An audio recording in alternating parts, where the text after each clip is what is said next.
HCN ನ್ಯೂಸ್ಗೆ ಸ್ವಾಗತ. ನಾನು ಪ್ರಿಯಾ. ಈಗ ಹೆಡ್ಲೈನ್ಸ್. ಬಿಜೆಪಿಯ ಬಹುತೇಕ ಕಾರ್ಯಕರ್ತರು ನಮ್ಮ ಬೆಂಬಲಕ್ಕಿದ್ದಾರೆ. ಎಂಪಿ ಸೀಟ್ ಬಗ್ಗೆ ದೊಡ್ಡವರು ಕುಳಿತು ತೀರ್ಮಾನ ಮಾಡ್ತಾರೆ. ಕೇಸರಿ ಶಾಲು ಹಾಕಿದವರೆಲ್ಲ ಬಿಜೆಪಿ ಕಾರ್ಯಕರ್ತರೆನ್ನಲಾಗುತ್ತಾ? ಮಾಜಿ ಸಿಎಂ ಪರ ಬ್ಯಾಟ್ ಬೀಸಿದ ಸಂಸದ ಪ್ರಜ್ವಲ್ ರೇವಣ್ಣ. ರಾಜ್ಯ ಕಾಂಗ್ರೆಸ್ ಸರ್ಕಾರದ ದುರಾಡಳಿತದಿಂದ ಹೈರಾಣಾಗಿರುವ ಹೈನುಗಾರರು ರೈತರಿಗೆ ನೀಡಬೇಕಾದ ಹಾಲಿನ ಪ್ರೋತ್ಸಾಹ ಧನ ಬಿಡುಗಡೆಗೆ ಆಗ್ರಹ. ರಾಜ್ಯ ಕಾಂಗ್ರೆಸ್ ವಿರುದ್ಧ ಡಿಸಿ ಕಚೇರಿ ಮುಂದೆ ಬಿಜೆಪಿ ಕಾರ್ಯಕರ್ತರ ಪ್ರತಿಭಟನೆ. ಮಳೆಗಾಲಕ್ಕೂ ಮುನ್ನ ಎಚ್ಚರಗೊಂಡ ಹಾಸನ ಶಾಸಕರು ರಾಜಕಾಲುವೆಯಲ್ಲಿ ನೀರು ಸುಗಮವಾಗಿ ಹರಿಯುವಂತೆ ಮಾಡಲು ಸೂಚನೆ. ರಾಜಕಾಲುವೆ ಒತ್ತುವರಿ ಮಾಡದಿರಲು ಸ್ವರೂಪ್ ಮನವಿ. ಈಗಾಗಲೇ ಬಿಜೆಪಿಯ ಬಹುತೇಕ ಕಾರ್ಯಕರ್ತರು ನಮ್ಮ ಬೆಂಬಲಕ್ಕಿದ್ದು ಮುಂದೆ ನಡೆಯಲಿರುವ ಲೋಕಸಭಾ ಚುನಾವಣೆ ಕುರಿತು ದೊಡ್ಡವರು ಕುಳಿತು ತೀರ್ಮಾನ ಮಾಡಲಿದ್ದಾರೆ ಎಂದು ಸಂಸದ ಪ್ರಜ್ವಲ್ ರೇವಣ್ಣ ಹೇಳಿಕೆ ನೀಡಿದರು. ಸಂಸದರ ನಿವಾಸದಲ್ಲಿ ಮಾಧ್ಯಮದೊಂದಿಗೆ ಮಾತನಾಡಿದ ಅವರು, ಮುಂದೆ ನಡೆಯಲಿರುವ ಲೋಕಸಭಾ ಚುನಾವಣೆಯಲ್ಲಿ ಮಂಡ್ಯ ಮತ್ತು ಹಾಸನ ಜಿಲ್ಲೆಗಳು ಬಿಜೆಪಿಗೆ ಸಿಗಲಿದೆ ಎನ್ನುವ ಬಿಜೆಪಿ ರಾಜ್ಯ ಪ್ರಧಾನ ಕಾರ್ಯದರ್ಶಿ ಪ್ರೀತಂ ಜೇಗೌಡ ಹೇಳಿಕೆಗೆ ಪ್ರತಿಕ್ರಿಯಿಸಿದ ಸಂಸದರು, ಯಾರೋ ಒಬ್ರು ಹೇಳ್ತಾರೆ, ಆದರೆ ಇದನ್ನೆಲ್ಲ ದೊಡ್ಡವರು ಕುಳಿತು ತೀರ್ಮಾನ ಮಾಡಲಿದ್ದಾರೆ. ಬಿಜೆಪಿಯ ಬಹುತೇಕ ಕಾರ್ಯಕರ್ತರು ಕೂಡ ನಮ್ಮ ಬೆಂಬಲಕ್ಕಿದ್ದಾರೆ. ನರೇಂದ್ರ ಮೋದಿ ಅವರನ್ನ ಮತ್ತೊಮ್ಮೆ ಪ್ರಧಾನಿ ಮಾಡಬೇಕೆಂದು ಎಲ್ಲರ ಮನಸ್ಸಿನಲ್ಲಿದೆ. ಇಲ್ಲಿ ಯಾವುದೇ ಕಾರ್ಯಕರ್ತರು ಮುಖಂಡರಲ್ಲಿ ಗೊಂದಲ ಇಲ್ಲ. ಅವರ ಮನಸ್ಸಿನಲ್ಲಿ ಇರೋದನ್ನ ಅವರು ಹೇಳ್ಕೋತಾರೆ. ಅದು ತಪ್ಪೆಂದು ನಾನು ಭಾವಿಸುವುದಿಲ್ಲ ಎಂದರು. ಮುಂದಿನ ದಿನಗಳಲ್ಲಿ ಏನೇನೋ ಆಗುತ್ತೆ. ಬಿಜೆಪಿಯವರು ಎಲ್ಲಾ ಜಿಲ್ಲೆಗಳಿಗೂ ಹೋಗಿ ಎಲ್ಲರನ್ನ ವಿಶ್ವಾಸಕ್ಕೆ ತೆಗೆದುಕೊಳ್ಳುವ ಕೆಲಸ ಮಾಡುತ್ತಿದ್ದಾರೆ. ಕುಮಾರಸ್ವಾಮಿ ಅವರು ಜಿಲ್ಲೆ ತಾಲೂಕುಗಳಿಗೆ ಭೇಟಿ ನೀಡುತ್ತಿದ್ದಾರೆ. ಹಿರಿಯ ನಾಯಕರನ್ನ ವಿಶ್ವಾಸಕ್ಕೆ ತೆಗೆದುಕೊಂಡು ಎಲ್ಲೆಲ್ಲಿ ಸಭೆ ಮಾಡಬೇಕೆಂದು ತೀರ್ಮಾನ ಮಾಡಬೇಕು. ಈ ಸೆಷನ್ ಮುಗಿದ ಮೇಲೆ ಎಲ್ಲಾ ತೀರ್ಮಾನ ಆಗುತ್ತದೆ ಎಂದು ಹೇಳಿದರು. ಕೇಸರಿ ಶಾಲು ಎಂದರೆ ಬಿಜೆಪಿಯದ್ದು ಎಂದು ಯಾಕೆ ಭಾವಿಸಬೇಕು? ಕೇಸರಿ ಶಾಲು ಹಾಕಿದವರೆಲ್ಲ ಬಿಜೆಪಿ ಕಾರ್ಯಕರ್ತರೆನ್ನಲಾಗುತ್ತಾ ಎಂದು ಸಂಸದ ಪ್ರಜ್ವಲ್ ರೇವಣ್ಣ ಪ್ರಶ್ನಿಸಿದರು. ಕುಮಾರಸ್ವಾಮಿ ಕೇಸರಿ ಶಾಲು ಧರಿಸಬಾರದಾಗಿತ್ತೆಂಬ ಎಚ್ಡಿ ದೇವೇಗೌಡರ ಹೇಳಿಕೆಗೆ ಪ್ರತಿಕ್ರಿಯೆ ನೀಡಿ, ದೇಗುಲದ ಉದ್ಘಾಟನೆ ವೇಳೆ ನಮ್ಮ ಕಾರ್ಯಕರ್ತರೇ ಕೇಸರಿ ಶಾಲು ಹಾಕಿರ್ತಾರೆ. ಅದು ಧಾರ್ಮಿಕ ಸಂಕೇತ ಅಷ್ಟೇ. ಕುಮಾರಣ್ಣ ಜೆಡಿಎಸ್ಗೆ ಸದಾ ಆಶ್ರಯ ನೀಡೋರು. ಮಂಡ್ಯ ಪ್ರತಿಭಟನೆ ವೇಳೆಯಲ್ಲಿ ಕುಮಾರಸ್ವಾಮಿ ಅವರಿಗೆ ಯಾರೋ ಕಾರ್ಯಕರ್ತ ಬಂದು ಕೇಸರಿ ಶಾಲು ಹಾಕಿದ್ರು. ಇದನ್ನ ತಪ್ಪಾಗಿ ತಿಳಿಯುವ ಅಗತ್ಯ ಇಲ್ಲ ಎಂದರು. ಲೋಕಸಭಾ ಚುನಾವಣೆಗೆ ನಾನು ಮೊದಲಿನಿಂದಲೂ ಸಕ್ರಿಯನಾಗಿದ್ದೇನೆ. ಜನರಿಗೆ ಸ್ಪಂದಿಸಿ ಸಮಸ್ಯೆ ಪರಿಹರಿಸುವ ಕೆಲಸ ಮಾಡಿದ್ದೇನೆ. ಆಗಿಂದಾಗ್ಗೆ ಎಲ್ಲಾ ಭಾಗಕ್ಕೆ ಭೇಟಿ ನೀಡಿ ಜನರ ಜೊತೆ ಇದ್ದೇನೆ. ಮೈತ್ರಿ ಸ್ಥಾನ ಹಂಚಿಕೆ ಬಗ್ಗೆ ದೇವೇಗೌಡರು, ಕುಮಾರಸ್ವಾಮಿ, ಬಿಜೆಪಿ ವರಿಷ್ಠರು ಕುಳಿತು ತೀರ್ಮಾನ ಮಾಡ್ತಾರೆ. ಖಂಡಿತ ಸಿಹಿ ಸುದ್ದಿ ಸಿಗಲಿದೆ ಎಂದು ವಿಶ್ವಾಸ ವ್ಯಕ್ತಪಡಿಸಿದರು. ಕಾಂಗ್ರೆಸ್ನ ನಮ್ಮ ಹಕ್ಕು ನಮ್ಮ ತೆರಿಗೆ ಘೋಷಣೆಗೆ ಟಾಂಗ್ ನೀಡಿದ ಅವರು, ಆಗಿದ್ರೆ ಜನರ ತೆರಿಗೆ ಹಣವನ್ನ ಇವರ ಉಚಿತ ಗ್ಯಾರಂಟಿಗೆ ಬಳಸಿದ್ದಾರೆ. ಮುಂದೆ ತೆರಿಗೆ ಪಾವತಿದಾರರು ನಮ್ಮ ತೆರಿಗೆ ನಮ್ಮ ಹಕ್ಕೆಂದು ಹೋರಾಟ ಮಾಡಿದ್ರೆ ಏನು ಮಾಡೋದೆಂದು ಪ್ರಶ್ನಿಸಿದ್ರು. ನಾವು ಅಖಂಡ ಭಾರತದಲ್ಲಿದ್ದೇವೆ. ಅಭಿವೃದ್ಧಿ ರಾಜ್ಯಗಳಿಂದ ಹಿಂದುಳಿದ ರಾಜ್ಯಗಳಿಗೆ ಅನುದಾನ ಕೊಡೋದು ಸಾಮಾನ್ಯ. ಅವರು ಹೋರಾಟ ಮಾಡಲಿ. ಆದರೆ ಕೇಂದ್ರ ಸರ್ಕಾರ ಅಗತ್ಯ ಇದ್ದಾಗಲೆಲ್ಲ ನೆರವು ನೀಡಿದೆ. ಸುಮ್ಮನೆ ಕೇಂದ್ರದಿಂದ ಏನು ಅನುದಾನ ಬಂದೇ ಇಲ್ಲ ಎನ್ನುವ ಭಾವನೆ ಮೂಡಿಸೋದು ಸರಿಯಲ್ಲ ಎಂದರು. HCN news, Hassan. ಈಗ ಚುನಾವಣೆ ತಯಾರಿ ಅಂತ ಏನು ಹೊಸದಾಗಿ ಪ್ರಾರಂಭ ಆಗಿಲ್ಲ. ಮೊದಲಿಂದಲೂ ಸಕ್ರಿಯವಾಗಿ ನಾನು ಜಿಲ್ಲೆಯಲ್ಲಿ ಜನರಿಗೆ ಸ್ಪಂದಿಸ್ತಾ ಪ್ರತಿಯೊಂದು ಪಂಚಾಯಿತಿಗಳಿಗೂ ಹೋಗಿ ಅವರ ಕಷ್ಟ ಸುಖ ಅಹವಾಲುಗಳನ್ನ ಸ್ವೀಕಾರ ಮಾಡಿ ಅದರದ್ದು ಸರಿಯಾದ ರೀತಿ ನ್ಯಾಯ ದೊರಕಿಸುವಂಥ ಕೆಲಸನ ನಾವು ಆಗಲೇ ಸುಮಾರು 60 ದಿನದಿಂದ ಮಾಡ್ತಾ ಇದ್ದೀವಿ. ನಾನು ಏನು 4 ವರ್ಷದಿಂದ ನಾನು ಲೋಕಸಭಾ ಸದಸ್ಯನಾದೆ. ಅವತ್ತಿಂದಲೂ ಕೂಡ ನಾನು ಪ್ರತಿ ದಿವಸನೂ ಕೂಡ ಪ್ರತಿ ತಾಲೂಕುಗಳಿಗೆ ಭೇಟಿ ನೀಡುವಂಥ ಕೆಲಸ ಇರ್ಬೋದು. ಪ್ರತಿ ಸಮಸ್ಯೆ ಬಂದಂಥ ಸಂದರ್ಭದಲ್ಲಿ ಅಲ್ಲಿ ನಿಂತು ಅವರಿಗೆ ನ್ಯಾಯ ದೊರಕಿಸುವಂಥ ಕೆಲಸ ಇರ್ಬೋದು. ಅದನ್ನು ಸಕ್ರಿಯವಾಗಿ ಮಾಡ್ಕೊಬರ್ತಾ ಇರೋದ್ರಿಂದ ಏನು ವಿಶೇಷವಾಗಿ ಏನೋ ನಾವೊಂದು ಚುನಾವಣೆ ಒಂದು ಪ್ರತಿಕ್ರಿಯೆಯಲ್ಲಿ ನಾವೇನೋ ಹೊಸದಾಗಿ ಮಾಡ್ತೀವಿ ಅನ್ನೋ ಒಂದೇನಿಲ್ಲ. ಆದರೂ ಕೂಡ ಚುನಾವಣೆನೇ. ಸೊ ಹಾಗಾಗಿ ನಾವೆಲ್ಲರೂ ಕುಳಿತು ಇವತ್ತು ನಮ್ಮ ನಾಯಕರುಗಳು ಭೇಟಿ ಆಗುವಂಥದ್ದಿರ್ಬೋದು. ರೈತರಿಗೆ ನೀಡಬೇಕಾದ ಪ್ರೋತ್ಸಾಹ ಧನವನ್ನು ರಾಜ್ಯ ಸರ್ಕಾರ ಕೂಡಲೇ ಬಿಡುಗಡೆ ಮಾಡುವಂತೆ ಆಗ್ರಹಿಸಿ ಜಿಲ್ಲಾಧಿಕಾರಿ ಕಚೇರಿ ಮುಂದೆ ಬಿಜೆಪಿ ಪಕ್ಷದಿಂದ ಪ್ರತಿಭಟನೆ ನಡೆಸಿ ಜಿಲ್ಲಾಡಳಿತಕ್ಕೆ ಮನವಿಯನ್ನ ಸಲ್ಲಿಸಲಾಯಿತು. ಬಿಜೆಪಿ ಮುಖಂಡರಾದ ನಾರಾಯಣಗೌಡ ಮತ್ತು ಕಿರಣ್ ಮಾಧ್ಯಮದೊಂದಿಗೆ ಮಾತನಾಡಿ, ಅಧಿಕಾರಕ್ಕೆ ಏರಬೇಕೆನ್ನುವ ಏಕೈಕ ಕಾರಣಕ್ಕೆ ಜನತೆಯ ಕಿವಿ ಮೇಲೆ ಬಣ್ಣದ ಹೂವಿಟ್ಟು ನಂದಿನಿ ವಿಚಾರದಲ್ಲಿ ಇಲ್ಲಸಲ್ಲದ ವಿವಾದ ಹುಟ್ಟಿಸಿದ ಕಾಂಗ್ರೆಸ್ ಪಕ್ಷಕ್ಕೆ ತಾವು ಯಾವ್ಯಾವ ಆಶ್ವಾಸನೆ ನೀಡಿದ್ದೆವು ಎಂಬುದೇ ಮರೆತಂತಿದೆ. ಮುಖ್ಯಮಂತ್ರಿ ಸಿದ್ದರಾಮಯ್ಯನವರೇ ನುಡಿದಂತೆ ನಡೆದ ಸರ್ಕಾರ ಜಾಹೀರಾತು ನೀಡುವ ಮುನ್ನ ಹಾಲು ಉತ್ಪಾದಕರಿಗೆ 7 ಸಬ್ಸಿಡಿಯನ್ನ ಎಲ್ಲಿ ಯಾವಾಗ ನೀಡಲಾಗಿದೆ ಎಂಬುದನ್ನು ಜನತೆಗೆ ತಿಳಿಸಬೇಕು. ರಾಜ್ಯ ಕಾಂಗ್ರೆಸ್ ಸರ್ಕಾರ ಕೇವಲ ಜನತೆಗೆ ಮಾತ್ರವಲ್ಲ, ಜಾನುವಾರುಗಳಿಗೂ ಶಾಕ್ ನೀಡುವ ಸರ್ಕಾರ.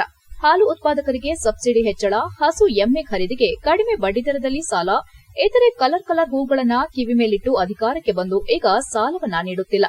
ಸಬ್ಸಿಡಿಯನ್ನ ಹೆಚ್ಚಿಸದೆ 716 ಕೋಟಿ ಸಬ್ಸಿಡಿ ಬಾಕಿ ಉಳಿಸಿಕೊಂಡಿದೆ. ಇದರ ಪರಿಣಾಮ ರಾಜ್ಯದಲ್ಲಿ ಹಾಲಿನ ಉತ್ಪಾದನೆ ದಯನೀಯವಾಗಿ ಕುಂಠಿತವಾಗಿದೆ ಎಂದು ದೂರಿದ್ರು. ಜನತೆಯ ಜೊತೆ ಜಾನುವಾರುಗಳ ಶಾಪವೂ ಸಹ ಮುಖ್ಯಮಂತ್ರಿ ಸಿದ್ದರಾಮಯ್ಯನವರ ಸರ್ಕಾರಕ್ಕೆ ತಟ್ಟುವುದು ಖಚಿತ. ರಾಜ್ಯ ಕಾಂಗ್ರೆಸ್ ಸರ್ಕಾರದ ದುರಾಡಳಿತದಿಂದ ಹೈನುಗಾರರು ಹೈರಾಣಾಗಿದ್ದಾರೆ. ಬಿಎಸ್ ಯಡಿಯೂರಪ್ಪನವರು ಮುಖ್ಯಮಂತ್ರಿಗಳಾಗಿದ್ದ ಸಂದರ್ಭ ಹಾಲು ಉತ್ಪಾದಕರಿಗೆ ಪ್ರೋತ್ಸಾಹ ಧನ ನೀಡಿದರ ಪರಿಣಾಮವಾಗಿ ಬಿಜೆಪಿ ಆಡಳಿತದಲ್ಲಿ ಪ್ರತಿನಿತ್ಯ 80 ರಿಂದ 85 ಲಕ್ಷ ಲೀಟರ್ ಹಾಲು ಉತ್ಪಾದನೆಯಾಗುತ್ತಿತ್ತು. ಆದರೆ ಇಂದಿನ ಕಾಂಗ್ರೆಸ್ ಸರ್ಕಾರ ಹೈನುಗಾರರಿಗೆ ನೀಡಬೇಕಾಗಿದ್ದ 716 ಕೋಟಿ ಪ್ರೋತ್ಸಾಹ ಧನ ನೀಡದೇ ಇರುವುದರಿಂದ ರಾಜ್ಯದಲ್ಲಿ ಇಂದು ಹಾಲಿನ ಉತ್ಪಾದನೆಯಲ್ಲಿ ಕುಂಠಿತವಾಗಿ 10 ಲಕ್ಷ ಲೀಟರ್ನಷ್ಟು ಹಾಲು ಸಂಗ್ರಹಣೆ ಕಡಿಮೆಯಾಗಿದೆ ಎಂದರು. ಪ್ರತಿಭಟನೆಯಲ್ಲಿ ಕಾಂಗ್ರೆಸ್ ನಗರ ಮಂಡಲ ಅಧ್ಯಕ್ಷ ವೇಣುಗೋಪಾಲ್, ನಗರಸಭೆ ಮಾಜಿ ಅಧ್ಯಕ್ಷ ಆರ್ ಮೋಹನ್, ಸದಸ್ಯ ಶಂಕರ್, ರಾಕೇಶ್, ಶ್ರೀಕಾಂತ್, ದಿನೇಶ್ ಇತರರು ಉಪಸ್ಥಿತರಿದ್ದರು. HN news, Hassan. ಸರ್ಕಾರ ಹಿಂದೂಗಳ ವಿರೋಧಿ ಸರ್ಕಾರ, ಕಾಂಗ್ರೆಸ್ ಸರ್ಕಾರ ದೇಶ ಒಡೆಯೋ ಸರ್ಕಾರ. ಈಗ ಕಾಂಗ್ರೆಸ್ ಸರ್ಕಾರ ಏನಾಗಿದೆ, ರೈತರ ವಿರೋಧಿ ಸರ್ಕಾರ ಕೂಡ ಆಗೋಗಿದೆ. ಈಗ ಆಲ್ರೆಡಿ ಬರ ಕಾಲದಲ್ಲಿ ರೈತಗಳು ತುಂಬಾ ನರಳುತ್ತಿದ್ದಾರೆ. ಈ ಸಮಯದಲ್ಲಿ ಅಟ್ಲೀಸ್ಟ್ ಅವ್ರಿಗೇನು ಘೋಷಣೆ ಮಾಡಿದ ಪ್ರೋತ್ಸಾಹಧನ ಕೊಡಬೇಕಿತ್ತು. ಕಳೆದ 9 ತಿಂಗಳಿಂದ ಸುಮಾರು 700 ಕೋಟಿ ಚಿಲ್ಲರೆ ಅಮೌಂಟ್ನ ಅವ್ರು ಹಂಗೆ ಪೆಂಡಿಂಗ್ ಇಟ್ಕೊಂಡಿದ್ದಾರೆ. ಈಗ ಬೇರೆ ಒಂದೇ ಸಮುದಾಯನ ಓಲೈಕೆ ಮಾಡ್ತಿದ್ದಾರೆ. ಬೇರೆ ಸಮುದಾಯದವರು ಹೋಗಿ ಕೇಳಿದ ತಕ್ಷಣ 10,000 ಕೋಟಿ ಕೊಡ್ತೀನಿ ಅಂತಂದ್ರು. ಅದೇ ನಮ್ಮವರು ಇದೋದ್ರೆ ನಾನು ಪ್ರಿಂಟಿಂಗ್ ಮಿಷಿನ್ ಇಟ್ಕೊಂಡಿದ್ದೀನ ಅಂತಿದ್ದಾರೆ. ರಾಜಕಾಲುವೆಯಲ್ಲಿ ನಗರದ ಮತ್ತು ಸುತ್ತಮುತ್ತಲಿನ ಮಳೆ ನೀರು ಸೇರಿದಂತೆ ಎಲ್ಲಾ ನೀರು ಸುಗಮವಾಗಿ ಹರಿಯಲಿ ಎನ್ನುವ ದೃಷ್ಟಿಯಲ್ಲಿ ಶಾಸಕ ಎಚ್ಪಿ ಸ್ವರೂಪ್ ನಗರದ ಬಿಟ್ಗೌಡನಹಳ್ಳಿ ವೃತ್ತದ ಬಳಿ ಇರುವ ಮುಖ್ಯ ರಾಜಕಾಲುವೆಯನ್ನ ವೀಕ್ಷಣೆ ಮಾಡಿ ರಾಜಕಾಲುವೆಯನ್ನ ಯಾರು ಒತ್ತುವರಿ ಮಾಡದಂತೆ ಸಾರ್ವಜನಿಕರಿಗೆ ಮನವಿ ಮಾಡಿ ನಿಗಾ ವಹಿಸಲು ಸಂಬಂಧಪಟ್ಟ ಅಧಿಕಾರಿಗಳಿಗೆ ಸೂಚನೆ ನೀಡಿದರು. ನಂತರ ಮಾಧ್ಯಮದೊಂದಿಗೆ ಮಾತನಾಡಿದ ಶಾಸಕರು, ನಗರದ ಹೌಸಿಂಗ್ ಬೋರ್ಡ್ ಮತ್ತು ನಗರದ ಎಲ್ಲಾ ಭಾಗಗಳಿಂದ ಬರುವ ಕೊಳಚೆ ನೀರು ಹಾಗೂ ಒಳಚರಂಡಿಯ ಎಲ್ಲಾ ನೀರು ಬಿಟ್ಗೌಡನಹಳ್ಳಿ ಭಾಗದಲ್ಲಿ ಶೇಖರಣೆಯಾಗುತ್ತೆ. ಇದರಿಂದ ಬನಶಂಕರಿ ಲೇಔಟ್ ಮತ್ತು ಸುತ್ತಮುತ್ತ ಎಲ್ಲಾ ಸಾರ್ವಜನಿಕರಿಗೆ ಅನಾನುಕೂಲವಾಗುತ್ತೆ. ಇನ್ನು ಮಳೆ ಬಂದ್ರೆ ಹೆಚ್ಚು ಸಮಸ್ಯೆ ಆಗಲಿದ್ದು, ರಾಜಕಾಲುವೆಯನ್ನ ತಾಂತ್ರಿಕವಾಗಿ ಯಾವ ರೀತಿ ಕಾಮಗಾರಿ ಆಗಬೇಕು ಈ ಬಗ್ಗೆ ಪರಿಶೀಲಿಸಿದ್ದು, ನ್ಯಾಷನಲ್ ಹೈವೇ ಅವರು ರಸ್ತೆಯನ್ನ ಮಾಡಲಾಗುತ್ತಿದ್ದು, ಈ ವೇಳೆ ದೊಡ್ಡ ರಾಜಕಾಲುವೆಯನ್ನ ಮಾಡಬೇಕಾಗಿದೆ. ಈ ಬಗ್ಗೆ ಚರ್ಚೆ ಮಾಡಲು ಸಂಬಂಧಪಟ್ಟ ಅಧಿಕಾರಿಗಳು ಬಂದಿದ್ದಾರೆ ಎಂದರು. ರಾಜಕಾಲುವೆಯನ್ನ ಸಾರ್ವಜನಿಕರು ಕೂಡ ಒತ್ತುವರಿ ಮಾಡುವ ಕೆಲಸ ಮಾಡುತ್ತಿದ್ದು, ದಯಮಾಡಿ ರಾಜಕಾಲುವೆಯನ್ನ ಯಾರು ಒತ್ತುವರಿ ಮಾಡಬೇಡಿ ಎಂದು ಸಾರ್ವಜನಿಕರಲ್ಲೂ ಮನವಿ ಮಾಡುತ್ತಿದ್ದೇನೆ. ನಗರ ಮತ್ತು ಸುತ್ತಮುತ್ತಲ ಕಡೆಯಿಂದ ರಾಜಕಾಲುವೆ ಮೂಲಕ ಹರಿಯುವ ಸಂಪರ್ಕ ಇದೊಂದೇ ಇರುವುದರಿಂದ ನೀರು ಹರಿಯಲು ಯಾರೂ ರಾಜಕಾಲುವೆ ಒತ್ತುವರಿ ಮಾಡದೆ ಅಭಿವೃದ್ಧಿಗೆ ಸಹಕರಿಸಿ ಎಂದು ಮನವಿ ಮಾಡಿದರು. ಮಳೆ ಬರುವ ಮೊದಲೇ ರಾಜಕಾಲುವೆಯನ್ನ ಸರಿಪಡಿಸುವ ನಿಟ್ಟಿನಲ್ಲಿ ಪರಿಶೀಲನೆ ಮಾಡಲಾಗುತ್ತಿರುವುದಾಗಿ ಹೇಳಿದರು. ಇದೇ ವೇಳೆ ನಗರಸಭೆ ಸದಸ್ಯರು ಹಾಗೂ ಇಲಾಖೆ ಅಧಿಕಾರಿಗಳು ಸೇರಿದಂತೆ ಇತರರು ಉಪಸ್ಥಿತರಿದ್ದರು. HN news, Haasan.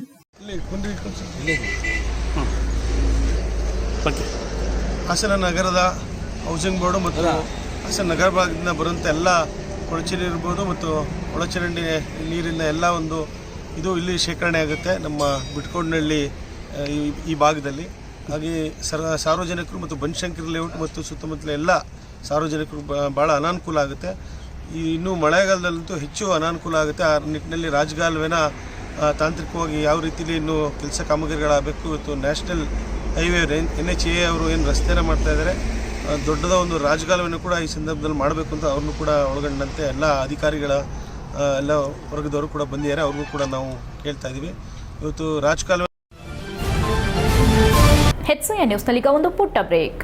SP mobiles ಇದೀಗ ಹಾಸನದಲ್ಲಿ ನೂತನವಾಗಿ ಪ್ರಾರಂಭವಾಗಿದ್ದು, ಹೊಸ ವರ್ಷ ಹಾಗೂ ಸಂಕ್ರಾಂತಿಯ ಪ್ರಯುಕ್ತ mega bumper offer.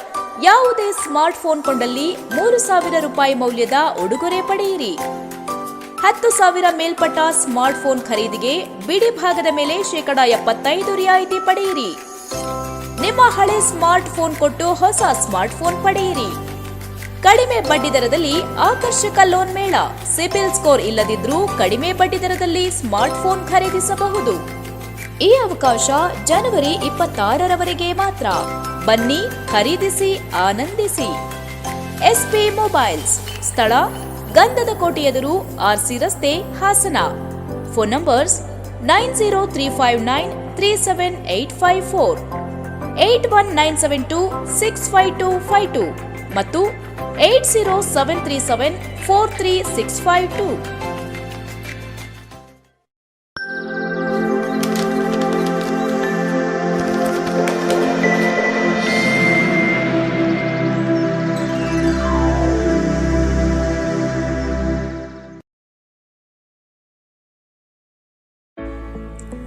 Day home furniture and interior, ಹಾಸನದ ಅತಿ ದೊಡ್ಡ ಫರ್ನಿಚರ್ ಶೋರೂಮ್. ನಿಮ್ಮ ಕನಸಿನ ಮನೆಯ ಅಂದವನ್ನ ಹೆಚ್ಚಿಸಲು ಹಾಗೂ ಆರಾಮದಾಯಕ ಪೀಠೋಪಕರಣಗಳು ಉತ್ಕೃಷ್ಟ ಗುಣಮಟ್ಟದಲ್ಲಿ ಲಭ್ಯ. ವಿವಿಧ ವಿನ್ಯಾಸದ ಡೈನಿಂಗ್ ಟೇಬಲ್ಗಳು, ಮ್ಯಾಟ್ರೆಸ್ಗಳು, corner sofa, recliner sofa, wooden sofa, ಹಲವು ಮಾದರಿಯ ಕಾಟ್ಗಳು, ವಾರ್ಡ್ರೋಬ್ಗಳು, ಡ್ರೆಸ್ಸಿಂಗ್ ಟೇಬಲ್ಗಳು, ಇನ್ನು ಹಲವಾರು ವೆರೈಟಿಯ ಫರ್ನಿಚರ್ಗಳು ದೊರೆಯುತ್ತವೆ. ಭೇಟಿ ಕೊಡಿ D home furniture and interior, opposite district stadium, Salagame road, Hassan. Phone numbers 8156989111, 95629555026 ಮತ್ತು 9633152552.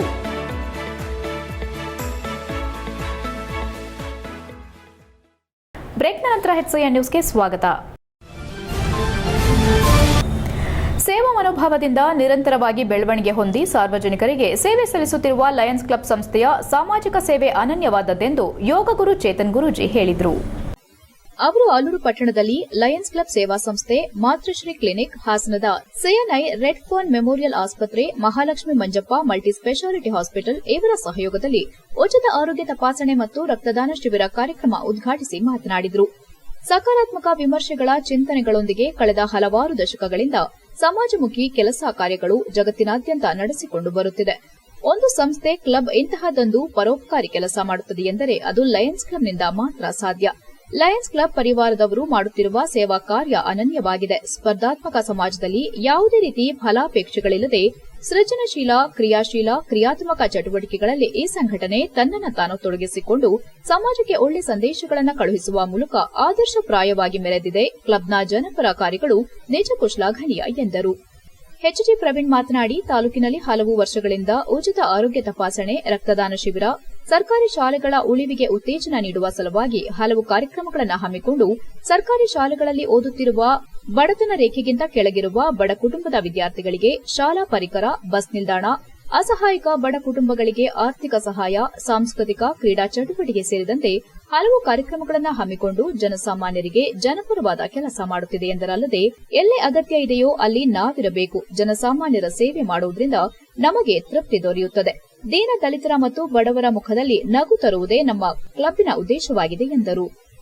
ಕಾರ್ಯಕ್ರಮದಲ್ಲಿ ಡಾ ವಿಶಾಲಾಕ್ಷಿ ಹಾಗೂ ಡಾ ಯಶವಂತ್ ಅವರ ನೇತೃತ್ವದ ತಂಡ ಹೃದಯ ರೋಗ, ಮಧುಮೇಹ, ಪ್ಯಾರಾಲಿಸಿಸ್, ಪ್ರಸೂತಿ ಮತ್ತು ಸ್ತ್ರೀರೋಗ ತಪಾಸಣೆ, ನೇತ್ರ ತಪಾಸಣೆ, ಕೀಲು ಮತ್ತು ಮೂಳೆ ತಪಾಸಣೆ, ಚರ್ಮರೋಗ ತಪಾಸಣೆ, ಮಕ್ಕಳ ತಪಾಸಣೆ ಹೀಗೆ 10 ಹಲವು ಕಾಯಿಲೆಗಳಿಗೆ ಸಂಬಂಧಿಸಿದಂತೆ ಸುಮಾರು 500ಕ್ಕೂ ಹೆಚ್ಚು ಜನರು ಉಚಿತ ಆರೋಗ್ಯ ತಪಾಸಣೆಯನ್ನ ಮಾಡಿಸಿಕೊಂಡರು. ಇದೇ ವೇಳೆ 100ಕ್ಕೂ ಹೆಚ್ಚು ಜನರು ರಕ್ತದಾನ ಮಾಡಿದ್ರು. ಕಾರ್ಯಕ್ರಮದಲ್ಲಿ ಲಯನ್ ಸೇವಾ ಸಂಸ್ಥೆ ಅಧ್ಯಕ್ಷ ಪ್ರವೀಣ್ ಹೆಚ್ಜಿ, ಕಾರ್ಯದರ್ಶಿ ಆನಂದ್, ಖಜಾಂಚಿ ಗಿರೀಶ್, ಸದಸ್ಯರಾದ ನಟರಾಜ್, ರಘುಪಾಳ್ಯ, ಡಾ ಯಶವಂತ್ ನಿಲುವಾಗಿಲು, ಡಾ ಚಿರಂತ್, ಡಾ ಉಮೇಶ್, ಡಾ ರಚನಾ ಉಮೇಶ್, ಡಾ ಪವಿತ್ರ ಹಾಗೂ ಇತರರು ಉಪಸ್ಥಿತರಿದ್ದರು. HCN news Aluru.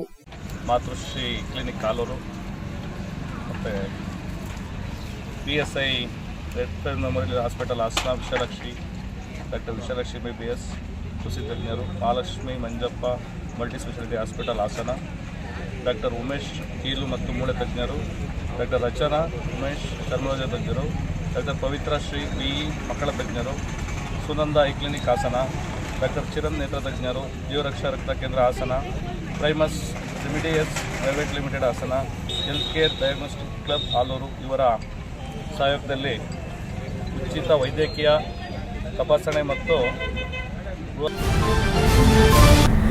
ದೊಡ್ಡಹಟ್ಟಿ ಬೋರೇಗೌಡ ಖ್ಯಾತಿಯ KM ರಘು ಕತೆ ಚಿತ್ರಕಥೆ ಬರೆದು ನಿರ್ದೇಶಿಸಿರುವ ಚಿತ್ರ ಜಸ್ಟ್ ಪಾಸ್ ಇದೇ ಶುಕ್ರವಾರ ಫೆಬ್ರವರಿ 9ರಂದು ರಾಜ್ಯಾದ್ಯಂತ ಬಿಡುಗಡೆಯಾಗುತ್ತಿದೆ ಎಂದು ಚಿತ್ರದ ನಾಯಕ ನಟ ಶ್ರೀ ತಿಳಿಸಿದರು. ಹಾಸನದಲ್ಲಿ ಮಾತನಾಡಿ, ಮೈಸೂರಿನ KV ಶಶಿಧರ್ ಅವರು ಈ ಚಿತ್ರವನ್ನ ಅದ್ದೂರಿಯಾಗಿ ನಿರ್ಮಿಸಿದ್ದಾರೆ. ಡಿಸ್ಟಿಂಕ್ಷನ್ ಬಂದವರಿಗೆ ಹೆಚ್ಚು ಅಂಕಗಳನ್ನ ತೆಗೆದುಕೊಂಡವರಿಗೆ ಸಾಕಷ್ಟು ಕಾಲೇಜುಗಳಿರುತ್ತವೆ, ಆದರೆ ಜಸ್ಟ್ ಪಾಸ್ ಆದವರ ಕತೆ ಇದಾಗಿದೆ ಎಂದು ಒಂದಷ್ಟು ಸಿನಿಮಾ ಹಾಗೂ ಕಿರುತೆರೆಯಲ್ಲಿ ಖ್ಯಾತಿ ಗಳಿಸಿರುವ ಚಿತ್ರದ ನಾಯಕ ನಟ ಶ್ರೀ ತಿಳಿಸಿದ್ರು. ಈ ಚಿತ್ರದಲ್ಲಿ ಜಸ್ಟ್ ಪಾಸ್ ಆದವರಿಗಾಗಿಯೇ ಕಾಲೇಜೊಂದನ್ನು ತೆರೆಯಲಾಗಿರುತ್ತದೆ. ಅದು ಜಸ್ಟ್ ಪಾಸ್ ಆದವರಿಗೆ ಮಾತ್ರ. ಹೀಗೊಂದು ಸಂಗತಿ ಅಚ್ಚರಿ ಎನ್ನಿಸಬಹುದು, ಆದರೆ ಇದು ಸತ್ಯ. ಜಸ್ಟ್ ಪಾಸ್ ಸಿನಿಮಾದಲ್ಲಿ ಕೂದಲೆಳೆ ಅಂತರದಲ್ಲಿ ಪಾಸ್ ಆದವರಿಗೆಂದೇ ಕಾಲೇಜೊಂದನ್ನು ತೆರೆಯಲಾಗಿರುತ್ತದೆ. ಜೊತೆಗೆ ಅವರಿಗೆ ಹಾಸ್ಟೆಲ್ ಕೂಡ ಉಚಿತವಾಗಿರುತ್ತದೆ. ವಿಶೇಷ ಅಂದ್ರೆ ಈ ಕಾಲೇಜಿಗೆ ರಂಗಾಯಣ ರಘು ಅವರು ಪ್ರಿನ್ಸಿಪಾಲ್. ಇದೇ ಮೊದಲ ಬಾರಿಗೆ ಅವರು ಪ್ರಿನ್ಸಿಪಾಲ್ ಪಾತ್ರವನ್ನ ನಿರ್ವಹಿಸಿದ್ದಾರೆ. ತಮ್ಮ ಜೀವಮಾನದ ಸಂಪಾದನೆಯಿಂದ ಈ ಕಾಲೇಜನ್ನ ಶುರು ಮಾಡಿ ಅಂಥ ವಿದ್ಯಾರ್ಥಿಗಳ ಬಾಳಿಗೆ ಬೆಳಕಾಗುವ ಗುರುವಾಗಿದ್ದಾರೆ ಎಂದರು. ಜಸ್ಟ್ ಪಾಸ್ ಆದವರಲ್ಲಿ ಒಬ್ಬರಿಗೆ ಒಂದೊಂದು ಟ್ಯಾಲೆಂಟ್ ಇರುತ್ತದೆ. ಹಾಗೆಯೇ ಒಂದಷ್ಟು ತಲೆಹರಟೆ ಮಾಡುವ ವಿದ್ಯಾರ್ಥಿಗಳು ಇರ್ತಾರೆ. ಇವರನ್ನೆಲ್ಲ ಆ ಪ್ರಿನ್ಸಿಪಾಲ್ ಹೇಗೆ ನಿಭಾಯಿಸುತ್ತಾರೆ, ಅವರಿಗೂ ಒಂದೊಳ್ಳೆ ದಾರಿಯನ್ನ ಹೇಗೆ ಕಲ್ಪಿಸುತ್ತಾರೆ ಎನ್ನುವುದೇ ಜಸ್ಟ್ ಪಾಸ್ ಚಿತ್ರದ ಒನ್ ಲೈನ್ ಕಥೆ. ನಾಯಕ ನಟನಾಗಿ ನಾನು ನಟಿಸಿದ್ದು ಯುವ ಪ್ರತಿಭೆ ಪ್ರಣತಿ ನಾಯಕಿ ಪಾತ್ರ ನಿರ್ವಹಿಸಿದ್ದಾರೆ. ರಂಗಾಯಣ ರಘು, ಸಾಧು ಕೋಕಿಲ, ಕಾಂತಾರ ಖ್ಯಾತಿಯ ಪ್ರಕಾಶ್, ದೀಪಕ್ ರೈ, ದಾನಪ್ಪ, ಗೋವಿಂದೇಗೌಡ ಸೇರಿದಂತೆ ಅನೇಕರ ದೊಡ್ಡ ತಾರಾ ಬಳಗವೇ ಈ ಚಿತ್ರದಲ್ಲಿದೆ. ಈ ಚಿತ್ರದಲ್ಲಿ ಕತೆ ಒಂದು ತೂಕವಾದ್ರೆ ರಂಗಾಯಣ ರಘು ಅವರ ಪಾತ್ರವೇ ಒಂದು ತೂಕ. ಅವರಿಗೆ ಕತೆ ಹೇಳಿದಾಕ್ಷಣ ಕಾಸ್ಟ್ಯೂಮ್ ಬಗ್ಗೆ ಅವರೇ ಹೇಗಿರಬೇಕೆಂದು ಡಿಸೈನ್ ಮಾಡಿಕೊಂಡ್ರು. ಯಾಕಂದ್ರೆ ಅವರ ಪಾತ್ರ ಪ್ರಿನ್ಸಿಪಾಲ್, ಅವರದ್ದೇ ಕಾಲೇಜು, ತೂಕವಾದ ವ್ಯಕ್ತಿತ್ವ, ನ್ಯಾಷನಲ್ ಅವಾರ್ಡ್ ಕೂಡ ಅವರಿಗೆ ಬಂದಿರುತ್ತದೆ. ಸದಾ ಸಮಾಜಮುಖಿಯಾಗಿ ಚಿಂತಿಸುವ ಪಾತ್ರ ಅವರದ್ದು. 3 ಪಂಚೆ, 3 ಶರ್ಟು, ಕೋಟ್ ಮತ್ತು 2 ಪೇಟ ಇಟ್ಟುಕೊಂಡಿರುವ ಸೇದಾ ಸಾದಾ ಮನುಷ್ಯ. ಇಡೀ ಸಿನಿಮಾದಲ್ಲಿ ಒಂದೇ ಚಪ್ಪಲಿ ಬಳಸಿದ್ದಾರೆ. ಅವರ ಪಾತ್ರದ ಬಗ್ಗೆ ಮತ್ತಷ್ಟು ವಿಶೇಷತೆಗಳಿವೆ. ಇವೆಲ್ಲವನ್ನ ಸಿನಿಮಾದಲ್ಲಿ ನೋಡಿದ್ರೆ ಚೆನ್ನಾಗಿರುತ್ತದೆ ಎಂದರು. ರಾಯ್ಸ್ ಎಂಟರ್ಟೈನ್ಮೆಂಟ್ ಲಾಂಛನದಲ್ಲಿ ಕೆವಿ ಶಶಿಧರ್ ಅವರು ನಿರ್ಮಿಸಿರುವ ಜಸ್ಟ್ ಪಾಸ್ ಚಿತ್ರದ ಟೀಸರ್ ಟ್ರೈಲರ್ A2 ಮ್ಯೂಸಿಕ್ ಮೂಲಕ ಬಿಡುಗಡೆಯಾಗಿದೆ. ಹರ್ಷವರ್ಧನ್ ರಾಜ್ ಅವರ ಸಂಗೀತ ಸಂಯೋಜನೆ, ಕೆಎಂ ರಘು ನಿಡುವಳ್ಳಿ ಅವರ ಸಂಭಾಷಣೆ, ಸುಜಯ್ ಕುಮಾರ್ ಅವರ ಛಾಯಾಗ್ರಹಣ ಈ ಚಿತ್ರಕ್ಕಿದೆ ಎಂದು ಸಿನಿಮಾದ ಬಗ್ಗೆ ಕೆಲ ಮಾಹಿತಿಯನ್ನ ನೀಡಿದ್ರು. ಜಸ್ಟ್ ಪಾಸ್ ಕನ್ನಡ ಚಲನಚಿತ್ರದ ನಾಯಕಿ ಪ್ರಣತಿ, ಕಲಾವಿದರಾದ ಚಂದ್ರಶ್ರೀ, ಅಭಿಷೇಕ್, ನಿಖಿಲ್, ಅರ್ಪಿತಾ ಇತರರು ಉಪಸ್ಥಿತರಿದ್ದರು. HCN news Hassan. ಅವರು ಬರಬೇಕಾಗಿತ್ತು, ಇವತ್ತು ಚೆನ್ನಾಗಿ ಹೋಗಿದ್ದಾರೆ. ಸ್ವಲ್ಪ ಸೆನ್ಸರ್ದು ಕೆಲಸ ಇತ್ತು ಅಂತ. ಪ್ರೊಡ್ಯೂಸರ್ KV ಶಶಿಧರ್ ಅಂತ. ಇದು ಅವರ ಮೊದಲನೇ ಪ್ರೊಡಕ್ಷನ್ನು. ರಾಯ್ಸ್ ಎಂಟರ್ಟೈನ್ಮೆಂಟ್ ಬ್ಯಾನರ್ ಅಡಿಯಲ್ಲಿ ನಿರ್ಮಾಣ ಆಗಿರೋ ಚಿತ್ರ ಇದು ಜಸ್ಟ್ ಪಾಸ್. ಆ್ಯಂಡ್ ಬೇರೆ ತಾರಾಗಣ, ದೊಡ್ಡ ದೊಡ್ಡ ತಾರಾಗಣಗಳಲ್ಲಿ ಯಾರ್ಯಾರಿದ್ದಾರೆ ಅಂದರೆ ರಂಗಾಯಣ ರಘು ಸರ್ ಇದ್ದಾರೆ, ಸುಚೇಂದ್ರ ಪ್ರಸಾದ್ ಸರ್ ಇದ್ದಾರೆ, ಸಾಧು ಕೋಕಿಲ ಸರ್ ಇದ್ದಾರೆ, ಗೋವಿಂದೇಗೌಡ GG ಸರ್ ಇದ್ದಾರೆ, ಆಮೇಲೆ ಪ್ರಕಾಶ್ ತುಮ್ಮಿನಾಡು, ದೀಪಕ್ ರೈ ಮತ್ತು ದಾನಪ್ಪ ಸರ್ ಇವರೆಲ್ಲರೂ ಇದ್ದಾರೆ.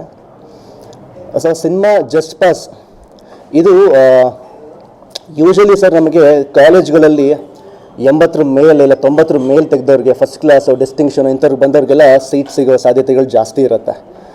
ಅಂಥವ್ರಿಗೆಲ್ಲ ಒಂದು ಬೆಲೆ ಇರುತ್ತೆ ಸಮಾಜದಲ್ಲಾಗಲಿ ಇಲ್ಲ ಕಾಲೇಜಲ್ಲಾಗಲಿ ಮನೇಲಾಗಲಿ ಎಲ್ಲ ಕಡೆನೂ. ಈ ಜಸ್ಟ್ ಪಾಸ್ ಆದವ್ರು 35 ಬಂದವ್ರ ಕತೆ ಏನು, ಅವರು 35 ಬಂದ ಮೇಲೆ ಮುಂದೆ ಹೇಗೆ ಅವ್ರ ಜೀವನ, ಅವ್ರಿಗೂ ಏನೇನು ಆಸೆಗಳಿರುತ್ತೆ. ಈಗ ಇಂಥ ಕಾಲೇಜಿಗೆ ಸೇರಬೇಕು ಅನ್ನೋ ಆಸೆ ಇರುತ್ತೆ, ಇಂಥ ಕಂಪ್ನಿಲೇ ಕೆಲಸ ಮಾಡಬೇಕು ಅನ್ನೋ ಆಸೆ ಇರುತ್ತೆ. ನಾನು ಬ್ರಹ್ಮಗಂಟು ಸೀರಿಯಲ್, ಚಿಂಟು TV ಮತ್ತು ಡಾನ್ಸ್ ಕರ್ನಾಟಕ ಡಾನ್ಸಲ್ಲಿ ಕಾಣಿಸ್ಕೊಂಡಿದ್ದೆ, ಅಲ್ಲಿ ರನ್ನರ್ ಅಪ್ ಕೂಡ. ಸೊ ಮೂವಿಗೆ ಇದು ನನ್ನ ಡೆಬ್ಯೂ ಮೂವಿ, ಮೊದಲ ಹೆಜ್ಜೆ ನಂದು ಇದು. ಸೊ ಇದೇ February 9th ರಿಲೀಸ್ ಆಗ್ತಿದೆ ನಮ್ಮ cinema just pass. So usually just pass ಅಂದಿದ ತಕ್ಷಣ 35 ಮಾರ್ಕ್ಸ್ ಅಂದಿದ ತಕ್ಷಣ ಬರೀ ಸ್ಟೂಡೆಂಟ್ ರಿಲೇಟೆಡ್ ಇರುತ್ತೆ, ಬರೀ ಕಾಲೇಜ್ ರಿಲೇಟೆಡ್ ಸ್ಟೋರಿ ಇರುತ್ತೆ, ಬರೀ ನಮ್ಮಂಥವ್ರು ನೋಡೋ ಸಿನಿಮಾ ಅಂದ್ಕೋಬೋದು. ಬಟ್ ಇಲ್ಲ, ಸಾಕಷ್ಟು ವಿಷಯಗಳಿದೆ, ಎಲ್ಲಿ ಪ್ರತಿಯೊಬ್ಬರಿಗೂ ಕನೆಕ್ಟ್ ಆಗುತ್ತೆ, ನಾಟ್ ಜಸ್ಟ್ ಸ್ಟೂಡೆಂಟ್ಸ್. ಶಿಲ್ಪಕಲೆಗಳ ತವರು ಬೇಲೂರು ಹಳೇಬೀಡು ನಡುವಿನ ಹೊಯ್ಸಳರ ಹೆಬ್ಬಾಗಿಲೆಂದೇ ಖ್ಯಾತಿಯಾದ ಹೆಬ್ಬಾಳು ಗ್ರಾಮದ ಶ್ರೀ ಚನ್ನಬಸವೇಶ್ವರ ಯುವಕ ಸಂಘದಿಂದ ಹಮ್ಮಿಕೊಂಡ 2ನೇ ರಾಜ್ಯ ಮಟ್ಟದ ಜೋಡಿ ಎತ್ತಿನಗಾಡಿ ಓಟದ ಸ್ಪರ್ಧೆಯನ್ನ 2 ದಿನಗಳ ಕಾಲ ನಡೆಸಿ ವಿಜೇತರಾದವರಿಗೆ ನಗದು ಮತ್ತು ಪಾರಿತೋಷಿಕ ಬಹುಮಾನ ನೀಡಲಾಯಿತು. ಜೋಡಿ ಎತ್ತಿನಗಾಡಿ ಓಟದ ಸ್ಪರ್ಧೆಯನ್ನ ಉದ್ಘಾಟನೆ ನಡೆಸಿ ಮಾತನಾಡಿದ ಶಾಸಕ HK ಸುರೇಶ್, ಆಧುನಿಕ ಕಾಲಘಟ್ಟದಲ್ಲಿ ದೇಶೀಯ ಪರಂಪರೆ ನಶಿಸುತ್ತಿರುವ ದಿನದಂದು ಹೆಬ್ಬಾಳಿನ ಯುವಕರು ದೇಶೀಯ ಜಾನುವಾರುಗಳನ್ನು ಸಂರಕ್ಷಣೆ ಹಾಗೂ ಉಳಿಸುವಂತಹ ಕಾರ್ಯಕ್ರಮ ಹಮ್ಮಿಕೊಂಡಿದ್ದಾರೆ. ರಾಜ್ಯದ ವಿವಿಧ ಕಡೆಗಳಲ್ಲಿ ಈಗಾಗಲೇ ಜೋಡಿ ಎತ್ತಿನಗಾಡಿ ಓಟದ ಸ್ಪರ್ಧೆಯನ್ನ ರಾಜ್ಯದ ವಿವಿಧೆಡೆ ಅತ್ಯಂತ ಅರ್ಥಪೂರ್ಣವಾಗಿ ನಡೆಸಲಾಗುತ್ತಿದೆ. ಆದರೆ ದೇಶೀಯ ಜಾನುವಾರುಗಳಿಗೆ ಹಿಂಸೆಯನ್ನ ನೀಡಬಾರದು ಎಂದ ಅವರು, ಮನುಷ್ಯನಿಗೆ ಇತ್ತೀಚಿನ ದಿನದಲ್ಲಿ ಆಧುನಿಕ ರೋಗಗಳು ಹೆಚ್ಚಾಗುತ್ತಾ ಅಲ್ಪ ದಿನದಲ್ಲಿ ಸಾವನ್ನ ಕಾಣುತ್ತಿರುವ ಹಿನ್ನೆಲೆ ದೇಶೀಯ ಪರಂಪರೆಯನ್ನ ಉಳಿಸಬೇಕಿದೆ. ದೇಶದಲ್ಲಿ ಏನಾದರೂ ಸರಿ, ರೈತಾಪಿ ವರ್ಗವನ್ನ ಉಳಿಸುವ ಕೆಲಸ ಮಾಡಬೇಕು. ಇದಕ್ಕೆ ಪ್ರಮುಖವಾಗಿ ಜಾನುವಾರುಗಳೇ ಮುಖ್ಯವಾಗಿದೆ. ವಿಶೇಷವಾಗಿ ರೈತರು ಕೃಷಿಗೆ ಯಂತ್ರಗಳ ಬಳಕೆ ಹೆಚ್ಚಾಗುತ್ತಿರುವ ವೇಳೆ ಎತ್ತುಗಳ ಬೇಸಾಯಕ್ಕೆ ಒತ್ತು ನೀಡಬೇಕೆಂದು ಮನವಿ ಮಾಡಿದ ಅವರು, ಹೆಬ್ಬಾಳು ಗ್ರಾಮ ಇಡೀ ತಾಲೂಕಿನಲ್ಲಿ ತನ್ನದೇ ಛಾಪನ್ನ ಮೂಡಿಸಿದ ಗ್ರಾಮ. ಈ ಅಭಿವೃದ್ಧಿಗೆ ಹೆಚ್ಚಿನ ಅನುದಾನ ನೀಡಲು ಬದ್ದವಾಗಿರುವುದಾಗಿ ತಿಳಿಸಿದರು. ಸದ್ಯ ಹೆಬ್ಬಾಳು ಏತ ನೀರಾವರಿಗೆ ಪ್ರಸ್ತಾವನೆ ಸಲ್ಲಿಸಿದೆ ಎಂದರು. ಬಿಜೆಪಿ ಮುಖಂಡ ಹೆಬ್ಬಾಳು ಉಮಾಶಂಕರ್ ಮಾತನಾಡಿ, ಹೆಬ್ಬಾಳು ಗ್ರಾಮದ ಚನ್ನಬಸವೇಶ್ವರ ಯುವಕ ಸಂಘದವರು ಕಳೆದ 2 ವರ್ಷದಿಂದ ರಾಜ್ಯ ಮಟ್ಟದ ಜೋಡಿ ಎತ್ತಿನ ಗಾಡಿ ಸ್ಪರ್ಧೆಯನ್ನ ನಡೆಸಿಕೊಂಡು ಬಂದಿದ್ದಾರೆ. ರಾಜ್ಯದ ಹಾಸನ, ತುಮಕೂರು, ಚಿಕ್ಕಮಗಳೂರು, ಚಿತ್ರದುರ್ಗ, ಮಂಡ್ಯ, ಚಾಮರಾಜನಗರ, ಮೈಸೂರು, ಬೆಂಗಳೂರು ಗ್ರಾಮಾಂತರ, ಹಾವೇರಿ, ಬಾಗಲಕೋಟೆ ಇನ್ನು ಮುಂತಾದ ಕಡೆಗಳಿಂದ 70 ಜೋಡಿಗಳು ಸ್ಪರ್ಧೆಯಲ್ಲಿ ಭಾಗವಹಿಸಿವೆ. ಪ್ರಥಮ, ದ್ವಿತೀಯ, ತೃತೀಯ, 4ನೇ ಬಹುಮಾನ ಮತ್ತು ಟ್ರೋಫಿ ನೀಡಲಾಗಿದೆ ಎಂದು ತಿಳಿಸಿದರು.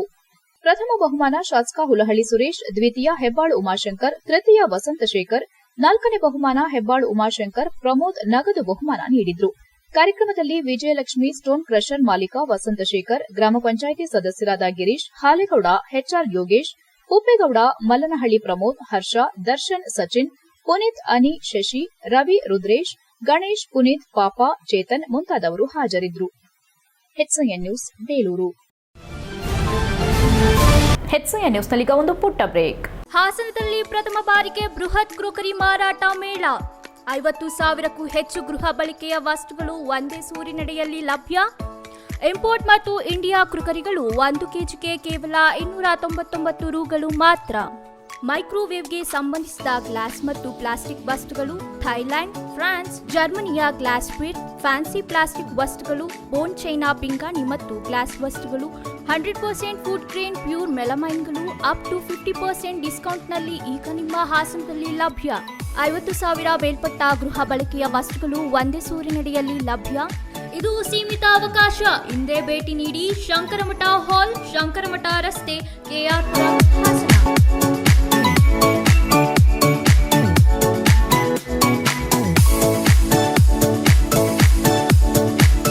ಹಾಸನದಲ್ಲಿ ಪ್ರಥಮ ಬಾರಿಗೆ ಬೃಹತ್ ಕ್ರೋಕರಿ ಮಾರಾಟ ಮೇಳ.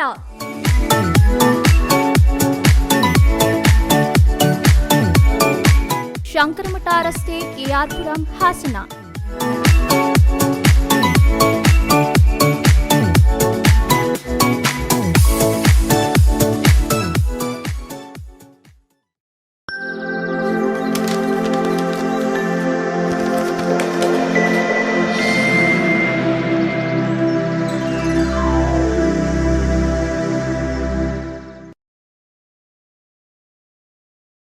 ಬ್ರೇಕ್ನ ನಂತರ HCN ನ್ಯೂಸ್ಗೆ ಸ್ವಾಗತ.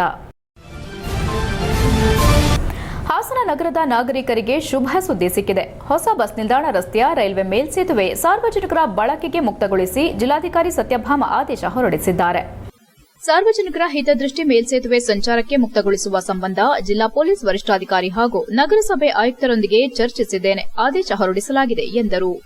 ರೈಲ್ವೆ ಮೇಲ್ಸೇತುವೆ ಸಿದ್ದಗೊಂಡರೂ ವಾಹನ ಸಂಚಾರಕ್ಕೆ ಅವಕಾಶ ನೀಡದ ರೈಲ್ವೆ ಇಲಾಖೆ ನಡೆಯ ವಿರುದ್ಧ ಸಾರ್ವಜನಿಕ ವಲಯದಲ್ಲಿ ತೀವ್ರ ಅಸಮಾಧಾನ ವ್ಯಕ್ತವಾಗಿತ್ತು. ಈ ಸಂಬಂಧ ಬಿಜೆಪಿ ಮತ್ತು ಆಪ್ ಮುಖಂಡರು ಪ್ರತಿಭಟನೆ ನಡೆಸುವ ಎಚ್ಚರಿಕೆಯನ್ನ ನೀಡಿದ್ರು. ಅಲ್ಲದೆ ರೈಲ್ವೆ ಕ್ರಾಸಿಂಗ್ನಲ್ಲಿ ತೀವ್ರ ವಾಹನ ದಟ್ಟಣೆಯಿಂದ ಜನರ ಪರದಾಟವೂ ತೀವ್ರವಾಗಿತ್ತು.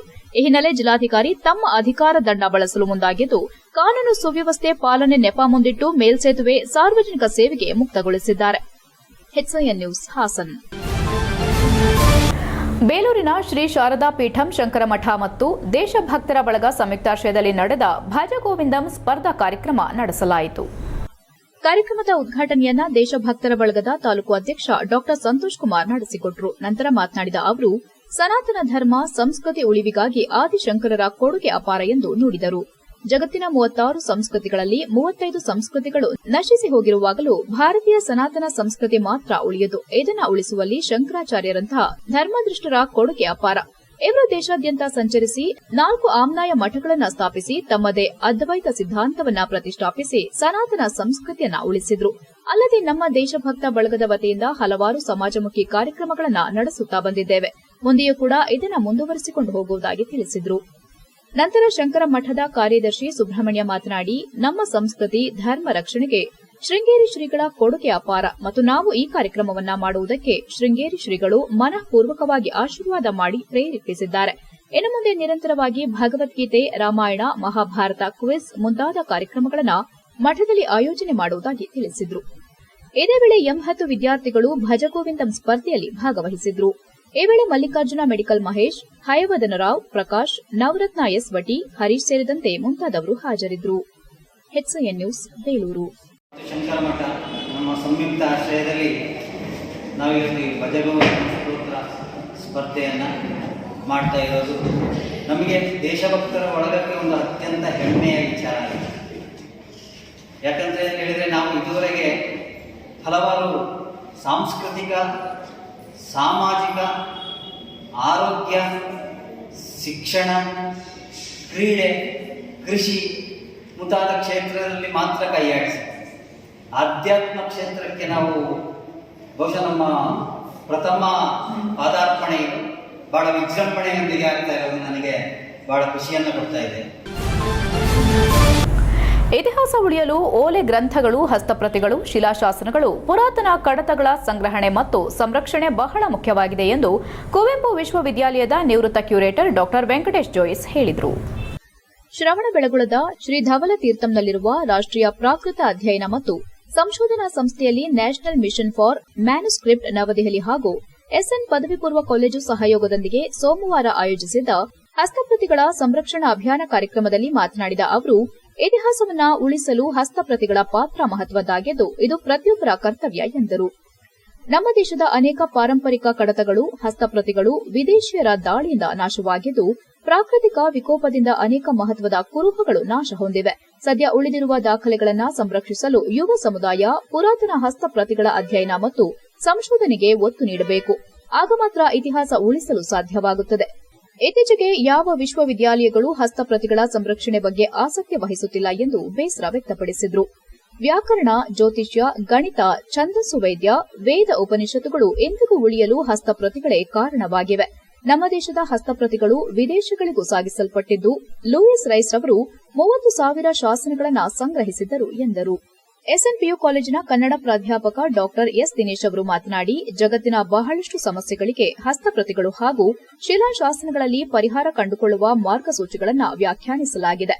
ಇತಿಹಾಸ, ಐತಿಹಾಸಿಕ, ಸಾಂಸ್ಕೃತಿಕ, ಆರ್ಥಿಕ, ಸಾಮಾಜಿಕ ಅಭಿವೃದ್ಧಿಗೆ ಹಸ್ತಪ್ರತಿಗಳ ಮಹತ್ವ ಪ್ರಮುಖವಾಗಿದೆ ಎಂದರು.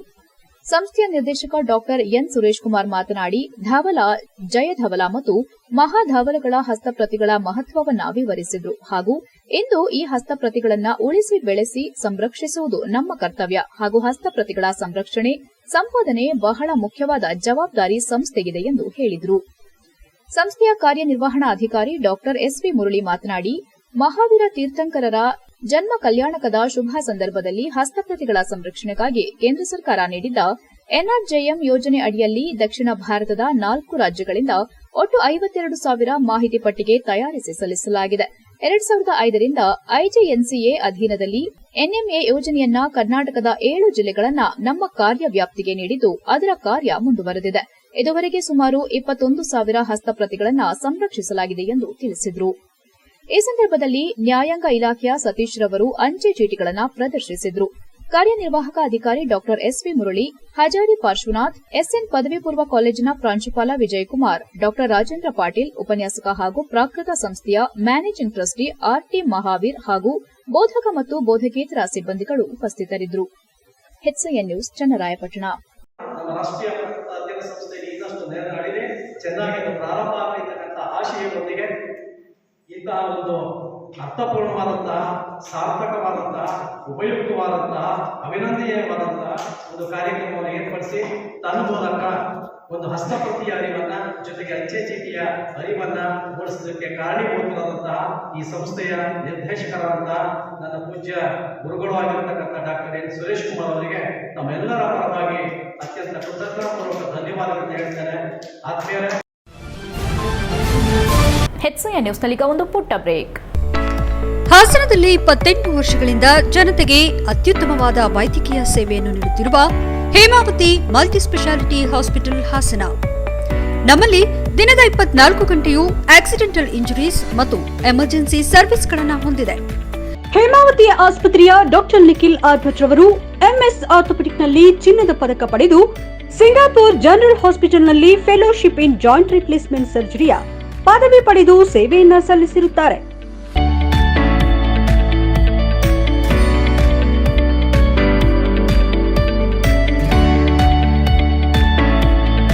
ನಮ್ಮಲ್ಲಿ ಆಂಬ್ಯುಲೆನ್ಸ್ ಸೇವೆಯೂ ಲಭ್ಯ. ಇನ್ನೇಕೆ ತಡ? ನೀವು ಯಾವುದೇ ಮೂಳೆ ಸಮಸ್ಯೆ ಹೊಂದಿದ್ದರೆ ಹಿಂದೆ ಭೇಟಿ ನೀಡಿ. ಹೇಮಾವತಿ ಮಲ್ಟಿಸ್ಪೆಷಾಲಿಟಿ ಹಾಸ್ಪಿಟಲ್, ಉತ್ತರ ಬಡಾವಣೆ, ಹಾಸನ.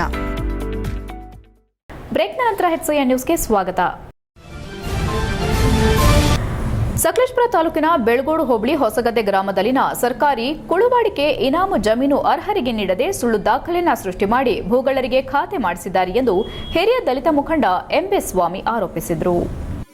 ಸೋಮವಾರ ಪತ್ರಿಕಾ ಕಚೇರಿಯಲ್ಲಿ ಮಾತನಾಡಿದ ಅವರು, ಸರ್ಕಾರಿ ಇನಾಂ ಕುಳುವಾಡಿಕೆ ಜಮೀನನ್ನ ಅಕ್ರಮವಾಗಿ ಇತರೆ ವ್ಯಕ್ತಿಗಳಿಗೆ ಖಾತೆ ಮಾಡಿರುವ ಸರ್ಕಾರಿ ಅಧಿಕಾರಿಗಳ ವಿರುದ್ಧ ಕ್ರಮ ಕೈಗೊಳ್ಳಲು ಒತ್ತಾಯಿಸಿದರು. ಬೆಳಗೋಡು ಹೋಬಳಿ ಹೊಸಗದ್ದೆ ಗ್ರಾಮದ ವಿವಿಧ ಸರ್ವೆ ನಂಬರ್ಗಳಲ್ಲಿ ಒಟ್ಟು 3 ಎಕರೆ 32 ಗುಂಟೆ ಕುಳುವಾಡಿಕೆ ಇನಾಮು ಜಮೀನು. ಈ ಜಮೀನಿಗೆ ಹಕ್ಕುದಾರರಾಗಿ ಕೆಂಚಯ್ಯ ಬಿನ್ ಕುಂಟಯ್ಯ ಮತ್ತು ರಂಗಯ್ಯ ಬಿನ್ ಚೊಟ್ಟಯ್ಯ ಇವರುಗಳು ಹೊಸಗದ್ದೆ ಗ್ರಾಮದ ಗೇಣಿದಾರರಾಗಿ ವ್ಯವಸಾಯ ಮಾಡುತ್ತಿದ್ರು. ಈ ಜಮೀನನ್ನ ತಮ್ಮ ಹೆಸರಿಗೆ ಮಂಜೂರು ಮಾಡಿಸಿಕೊಳ್ಳಲು 1960ರಲ್ಲಿ ಸರ್ಕಾರದ ಮೇರೆಗೆ ಈ ಮೇಲ್ಕಂಡ 2 ಜನ 1962-63ರಲ್ಲಿ ಅರ್ಜಿ ಸಲ್ಲಿಸಿದ್ರು. ನ್ಯಾಯಾಲಯದಲ್ಲಿ ಅವರಿಬ್ಬರ ರಾಜಿ ಸಂಧಾನದ ಮೇಲೆ 60-64ರಲ್ಲಿ ಅವರಿಬ್ಬರಿಗೂ ಖಾತೆ ಮಾಡಿಕೊಳ್ಳಲು ಆದೇಶವಾಗಿರುತ್ತದೆ.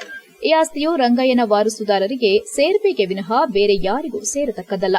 ಆದರೆ ಈ ಕಂದಾಯ ಇಲಾಖೆ ಅಧಿಕಾರಿಗಳು ಸುಳ್ಳು ದಾಖಲೆಯನ್ನ ಸೃಷ್ಟಿ ಮಾಡಿ ಬೇರೆಯವರಿಗೆ ಖಾತೆ ಮಾಡಿರುತ್ತಾರೆ. ಈ ಬಗ್ಗೆ ರಂಗಯ್ಯನ ಮಗನಾದ ರಂಗನಾಥ್ ಅವರು ಇದೇ ಉಪವಿಭಾಗಾಧಿಕಾರಿಗಳ ಕಚೇರಿಯಲ್ಲಿ ಖಾತೆ ಬದಲಾವಣೆ ಮಾಡಲು ಅರ್ಜಿಯನ್ನ ಸಲ್ಲಿಸಿದ್ದು, ಈ ದಾಖಲೆ ಬಗ್ಗೆ ತಹಸೀಲ್ದಾರ್ ಕಚೇರಿಯಲ್ಲಿ ನಡವಳಿಕೆ ನಡೆದು ಉಪವಿಭಾಗಾಧಿಕಾರಿಗಳಲ್ಲಿ ಈ ಕೇಸ್ ನಡೆಯುತ್ತಿರುವುದು ಗೊತ್ತಿದ್ದು, ಸುಳ್ಳು ದಾಖಲೆಯನ್ನ ಸೃಷ್ಟಿ ಮಾಡಿ ರಿಜಿಸ್ಟರ್ ಮಾಡಲು ಸಹಕರಿಸಿ ಅಪಾರ ಹಣವನ್ನ ಪಡೆದು ಭೂಗಳ್ಳರಿಗೆ ಖಾತೆ ಬದಲಾವಣೆ ಮಾಡಿರುವ ಅಧಿಕಾರಿಗಳ ವಿರುದ್ಧ ಕ್ರಮ ಕೈಗೊಳ್ಳಲು ಎಂಬಿ ಸ್ವಾಮಿ ಆರೋಪಿಸಿದರು. ಇದೇ ವೇಳೆ ಜಮೀನು ವಂಚಿತ ರಂಗನಾಥ್ ಇತರರು ಹಾಜರಿದ್ದರು. HCN news, Sakleshpur. ಅವ್ರು ಯಾರು ವರ್ಷದಾರ ಅವ್ರಿಗೆ ಸರ್ಕಾರ ಮುಂಚೆ ಮಾಡಲಿ ಪಕ್ಷದಲ್ಲಿ ನಾನು ಸರ್ಕಾರ ಹೋಗ್ತಾ ಜಾಸ್ತಿ ಸರ್ಕಾರ ಪಡಿಬೇಕು. ಸೊನ್ನೆ ನಂಬರ್ ಹೊಸಗಡೆ 17 ಎಕರೆ ಜಮೀನು 9 ಸೊನ್ನೆ ನಂಬರು ಅವು ಈಗ ಸರ್ಕಾರಿ ಜಮೀನು. ಸರ್ಕಾರಿ ಜಮೀನು 140/26 ಗುಂಟೆ ಜಮೀನನ್ನ ಮಲ್ಲೆಗೆ ಮುಂಜೂರಿ ಆಗಿದೆ ಅಂತ ಹೇಳಿ BM ಮಂಜುನಾಥ್ಗೆ ನ್ಯಾಯ ಮಾಡಕ್ಕೆ ಅಧಿಕಾರಿಗಳು ಸಹಕರಿಸ್ತಾರೆ. ಅದು ಕ್ರಮ ಆಗಬೇಕು. ಅದು ಸರ್ಕಾರ ಜಮೀನು, ಯಾರಿಗೂ ಅಲ್ಲ. ಆಮೇಲೆ ಇವರೇ ಏನು 16 ಎಕರೆ ಜಮೀನು. ರಾಧಮ್ಮ ಜನಸ್ಪಂದನ ಸಂಸ್ಥೆಯಿಂದ ಆಲೂರು ರೈಲ್ವೆ ನಿಲ್ದಾಣಕ್ಕೆ ರೈಲು ನಿಲುಗಡೆ ಆದೇಶ ಬಂದಿದ್ದು, ಇದಕ್ಕೆ ಕಾರಣರಾದವರಿಗೆಲ್ಲ ಅಭಿನಂದನೆ ಸಲ್ಲಿಸುವುದಾಗಿ ರಾಧಮ್ಮ ಜನಸ್ಪಂದನ ಸಂಸ್ಥೆಯ ಸಂಸ್ಥಾಪಕ BN ಹೇಮಂತಕುಮಾರ್ ಹೇಳಿದರು. ಹಾಸನದಲ್ಲಿ ಮಾತನಾಡಿ, ಕಳೆದ 17 ತಿಂಗಳಿನಿಂದ ನಿರಂತರವಾಗಿ ಹಂತ ಹಂತವಾಗಿ ಸಂಬಂಧಪಟ್ಟ ಎಲ್ಲಾ ರೈಲ್ವೆ ವಿಭಾಗಗಳನ್ನು ಸಂಪರ್ಕಿಸಿ ಮನವಿಯನ್ನ ಕೊಡುವುದರ ಮುಖಾಂತರ ಆಲೂರು ತಾಲೂಕು ರೈಲ್ವೆ ನಿಲ್ದಾಣಕ್ಕೆ ರೈಲು ನಿಲುಗಡೆ ಆದೇಶವನ್ನು ತರುವುದರಲ್ಲಿ ಯಶಸ್ವಿಯಾಗಿದ್ದೇವೆ. ಯಶಸ್ಸಿಗೆ ನಮ್ಮ ಹೋರಾಟಕ್ಕೆ ಸಹಕರಿಸಿದಂತವರಿಗೆ ಅಭಿನಂದನೆಗಳನ್ನು ತಿಳಿಸುತ್ತೇನೆ. ಕೇಂದ್ರ ಮಂತ್ರಿಗಳಾದ ಅಶ್ವಿನ್ ವೈಷ್ಣವ್, ಹಿಂದೆ ಇದ್ದಂತಹ ಬಿಜೆಪಿ ಜಿಲ್ಲಾಧ್ಯಕ್ಷರಾಗಿದ್ದ ಹಾಗೂ ಈಗಿನ ಬೇಲೂರು ಕ್ಷೇತ್ರದ ಶಾಸಕ HK ಸುರೇಶ್ ಮತ್ತು ಆಲೂರು ಸಕಲೇಶಪುರ ಕ್ಷೇತ್ರದ ಶಾಸಕ cement Manjunath, railway GM secretary ಆಗಿರುವ ಸುನಿಲ್, ಹುಬ್ಬಳ್ಳಿ ಮತ್ತು ಮೈಸೂರಿನ DRM ಶಿಲ್ಪಿ ಅಗರ್ವಾಲ್, ಎಲ್ಲ ರೈಲ್ವೆ ಅಧಿಕಾರಿಗಳಿಗೂ ಸಹ ಅಭಿನಂದನೆ ಸಲ್ಲಿಸುತ್ತೇವೆ ಎಂದರು. ನಾನು ಮೊದಲನೆಯದಾಗಿ ರಾಧಮ್ಮ ಜನಸ್ಪಂದನ ಸಂಸ್ಥೆಯಿಂದ ಹೋರಾಟ ಮಾಡಿದ ರೀತಿಯನ್ನ ಪತ್ರಕರ್ತರ ಮುಖಾಂತರ ನಮ್ಮ ಸಮಾಜಕ್ಕೆ ಬೆಳಕಿಗೆ ದಾಖಲಾತಿ ನೀಡುವುದರ ಮುಖಾಂತರ ತಮ್ಮದೇ ಕೊಡುಗೆ ಎಂದು ತಿಳಿಸುತ್ತಿದ್ದೇವೆ ಎಂದರು. 2022ರಿಂದ ಹೋರಾಟಕ್ಕಿಳಿದು ಎಲ್ಲ ದಾಖಲಾತಿಗಳನ್ನ ಮಾಧ್ಯಮದ ಸ್ನೇಹಿತರ ಮುಂದೆ ಕೊಡುತ್ತಿದ್ದು, ಈ ಹೋರಾಟವನ್ನ ತಾವುಗಳು ಗಮನಿಸಿ ಮತ್ತೊಮ್ಮೆ ಸಹಕರಿಸಬೇಕೆಂದು ಮನವಿ ಮಾಡಿದರು. ಬಿಜೆಪಿ ಉಪಾಧ್ಯಕ್ಷ ಹೂವಯ್ಯ, ಸಂಸ್ಥೆಯ ನಿರ್ದೇಶಕ ಲೋಹಿತ್ ಹಾಗೂ ಬಿಜೆಪಿ ವಕ್ತಾರ ಐನೆಟ್ ವಿಜಯ್ ಕುಮಾರ್ ಹಾಜರಿದ್ದರು. HCN news, Hassan. ಕಳೆದ 21 ವರ್ಷಗಳಿಂದ ಕೂಡ ಆಲೂರು ರೈಲ್ವೆ ನಿಲ್ದಾಣದಲ್ಲಿ ರೈಲು ನಿಲುಗಡೆ ಕೊಡಲು ನಿಲ್ದಾಣವಿದ್ದರೂ ಕೂಡ ಯಾವುದೇ ಜನಪ್ರತಿನಿಧಿಗಳು ಅದಕ್ಕೆ ಸ್ಪಂದಿಸಿರಲಿಲ್ಲ. ಅದಕ್ಕೆ ಹಲವು ಸಂಘಟನೆಗಳು, ಕನ್ನಡಪರ ಸಂಘಟನೆಗಳು ಅದನ್ನು ಹೋರಾಟವನ್ನು ಮಂಡಿಸಿ ಕಾರ್ಯರೂಪಕ್ಕೆ ತರೋದರಲ್ಲಿ ಯಶಸ್ಸು ಮಾತ್ರ ದೊರಕಿರಲಿಲ್ಲ. ಇಂತಹ ಸಂದರ್ಭದಲ್ಲಿ ನಮ್ಮ ಸಂಸ್ಥೆ ಕಳೆದ 17 ತಿಂಗಳಿಂದ ಸತತವಾಗಿ ಹಂತವಾಗಿ ಸಂಬಂಧಪಟ್ಟಂಥ ರೈಲ್ವೆ ಇಲಾಖೆಯ ವಲಯಗಳ ಮುಖಾಂತರ ಅಪ್ರೋಚ್ ಮಾಡೋದ್ರ ಮುಖಾಂತರ, ತದನಂತರ ರೈಲ್ವೆ ಇಲಾಖೆಯ ಆದಿ ಏನಿದೆ, ಇದಕ್ಕೆ ಮಾನದಂಡಗಳು ಏನಿದೆ, ಕಾರ್ಯರೂಪಕ್ಕೆ ತರಬೇಕಾದ್ರೆ ಇದಕ್ಕೆ ಯಾವ್ಯಾವ ಸ್ಟೇಜ್ಗಳ ಹಂತಗಳಿದ್ದಾವೆ.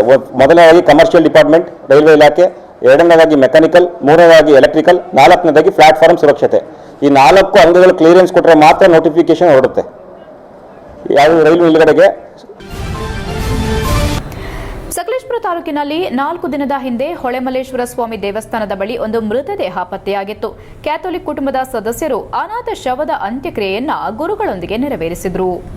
ಮೃತದೇಹವನ್ನ ಸಕಲೇಶಪುರದ ಆಸ್ಪತ್ರೆ ಶವಾಗಾರದಲ್ಲಿ ಇರಿಸಲಾಗಿತ್ತು. 3 ದಿನ ಕಳೆದರೂ ಮೃತರ ವಾರಸುದಾರರು ಬಾರದ ಕಾರಣ ಮೃತದೇಹದ ಬಲಕೈಯಲ್ಲಿ ಶಿಲುಬೆ ಮೇಲೆ ಮೃತರಾದ ಏಸುಕ್ರಿಸ್ತರ ಹಚ್ಚೆ ಇದ್ದದನ್ನ ಗಮನಿಸಿದ ಸಕಲೇಶಪುರದ ದಯಾಳು ಮಾತೆಯ ಕ್ಯಾಥೋಲಿಕ್ ಕುಟುಂಬ ಸದಸ್ಯರು ಅನಾಥ ಶವದ ಅಂತ್ಯಕ್ರಿಯೆ ಗುರುಗಳೊಂದಿಗೆ ನೆರವೇರಿಸಲಾಯಿತು.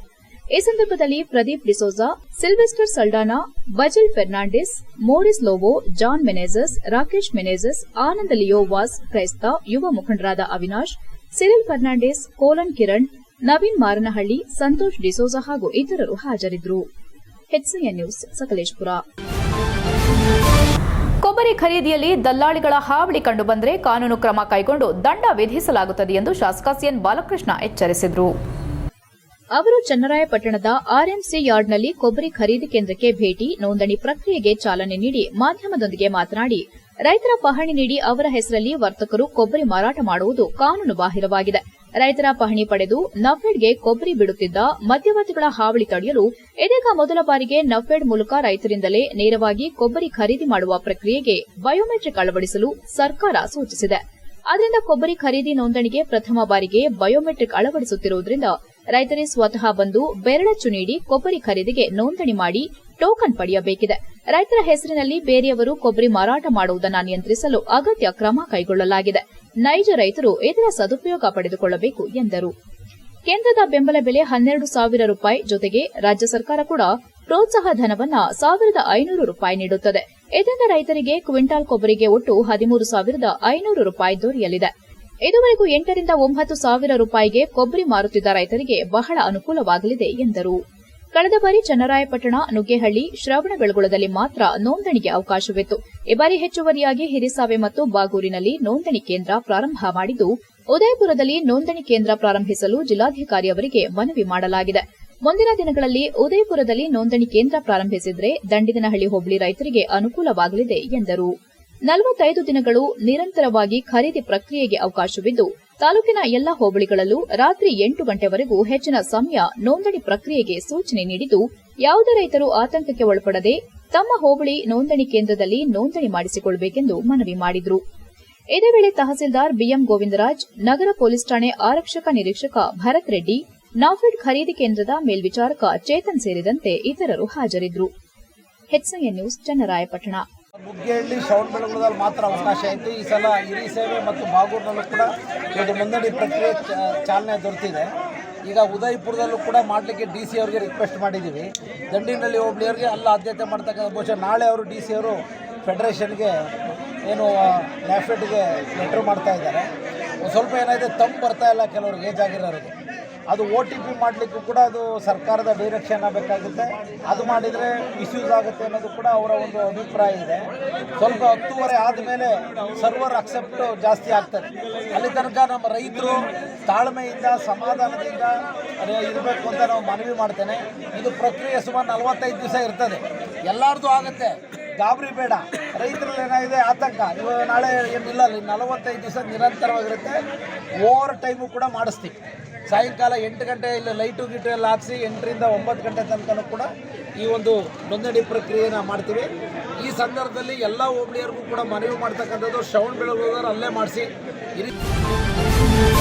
ಕೊನೆಯಲ್ಲಿ ಮತ್ತೊಮ್ಮೆ ಮುಖ್ಯಾಂಶಗಳು. ಬಿಜೆಪಿಯ ಬಹುತೇಕ ಕಾರ್ಯಕರ್ತರು ನಮ್ಮ ಬೆಂಬಲಕ್ಕಿದ್ದಾರೆ. MP ಸೀಟ್ ಬಗ್ಗೆ ದೊಡ್ಡವರು ಕುಳಿತು ತೀರ್ಮಾನ ಮಾಡ್ತಾರೆ. ಕೇಸರಿ ಶಾಲು ಹಾಕಿದವರೆಲ್ಲ ಬಿಜೆಪಿ ಕಾರ್ಯಕರ್ತರೆನ್ನಲಾಗುತ್ತಾ? ಮಾಜಿ ಸಿಎಂ ಪರ ಬ್ಯಾಟ್ ಬೀಸಿದ ಸಂಸದ ಪ್ರಜ್ವಲ್ ರೇವಣ್ಣ.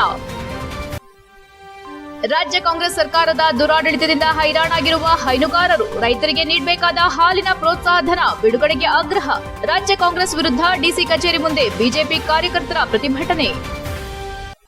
ಮಳೆಗಾಲಕ್ಕೂ ಮುನ್ನ ಎಚ್ಚರಗೊಂಡ ಹಾಸನ ಶಾಸಕರು, ರಾಜಕಾಲುವೆಯಲ್ಲಿ ನೀರು ಸುಗಮವಾಗಿ ಹರಿಯುವಂತೆ ಮಾಡಲು ಸೂಚನೆ.